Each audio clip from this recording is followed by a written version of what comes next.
さあ吉永さん、はい、これで吉宮神社座頭祭りですね、お疲れ様でした。お疲れ様でした。役員してたんですか、神社ですね。氏子もやってるんですけど、会計もやってるんで、そういう役員でいろいろしてて、あまりこう出る機会がなかったですけどねもうでも500年以上続いてるんですよね。そうですね、500年以上続いてる祭りですね。もう昔からですね。吉宮って言って、その吉野地区ってあるんですけど、もう今はもう南が、ちょっと大きな部落の一つの行事としてやってるんですけど、昔は宇那間の地蔵さん祭りと延岡のお大師さん祭り、それと諸塚の吉宮祭りって昔県北では三大祭りだったみたいですね、その一つで。でもちょっと来られて分かると思うんですけど、山奥でちょっとこう入ってきたようなとこだったんで、ちょっと今は少しずつ廃れてきてるっていうか小さくなってきてるんですけど、それでも日の影、北方、延岡、日向、この前宮崎からも来てましたね、とか西郷とかって、そういう人たちがやっぱこうずっと昔から来て、目の神様であったり商売の神様であったりしてこう参られてるっていうところがありますかね。いい感じだったと思います。ああ、そうですかね。五味太郎さんに頼んで吉宮物語でも書いてくれないかっていうことで書いてもらった絵本ですね。で、昔は自分たちが小さい頃は紙芝居とかあったんですけど、吉宮のこう物語っていうのは昔その福岡の方からかな、菊池にその軍資金を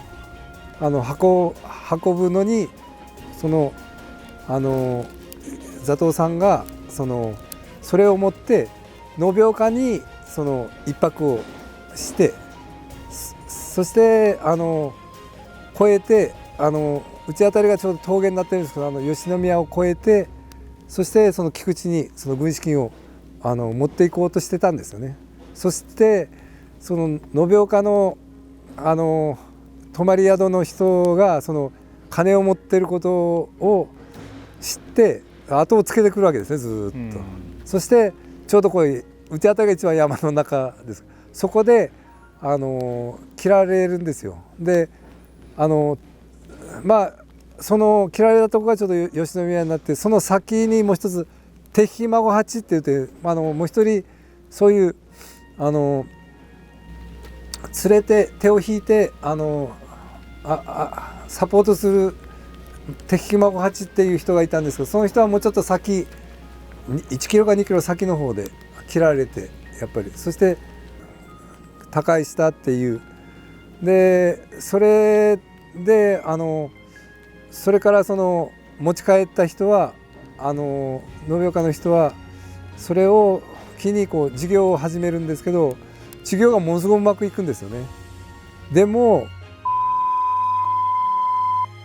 代々でそれじゃいかんちゅうことで、こ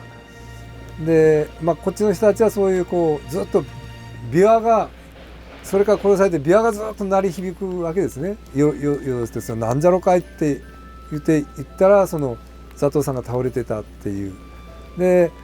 それをこれは祭らないかんがということでその祭り始めて、で延岡の方にもその供養塔が立ってるみたいなんですけど、そこから拝んだりそう供養をしていくっていう、それがこうずっと代々つながってきて、その吉宮祭りにだんだん発展してきて、その目の神様であったり商売の神様であるっていうのがこうだんだんこうみんなから慕われて、県北ですね、今もこうポスター貼りとか行くんですけど、高千穂から日の影、北方、延岡、南郷、西郷、日向までずっと芝までですかね、ずっと張って、やっぱそういう信者の人たち、昔から来てる人たちもいるんですけど、そうやってこう3月の28日が命日なんで、その日にこうみんな来てお札が吉宮のお札があるんですよ。それを買いにわざわざこう来てくれるお客さんもたくさんいるし、で琵琶法師っていうことで、前は延岡のお坊さんが琵琶を弾いてくれるってやってきたんですけど、今はかなこさん、北原かなこさんっていう方が佐賀からもうわざわざ来てくれて、そういう演奏を吉宮の供養のためにこう演奏に来てくれる。琵琶の歴史の中でも琵琶という楽器が供養の役目を果たしていた時代があったんですね。でこの楽器は今から1400年以上昔にペルシャ、今のイランを起源としてシルクロード、絹の道を通って日本の奈良時代に仏教とともに入ってきました。証券を雲海空洞一切空略称称式即税空即税式無意識会会合徳派のくたら三役三宝大証券をそういうイベントもあったりして、こうみんながこう楽しんでくれる、うどんとかそばも作ってるんですけど、そういう一つのイベント的なこともやっているような感じですかね。ちょっと話戻りますけど、その、目の見えない盲目の座頭さんが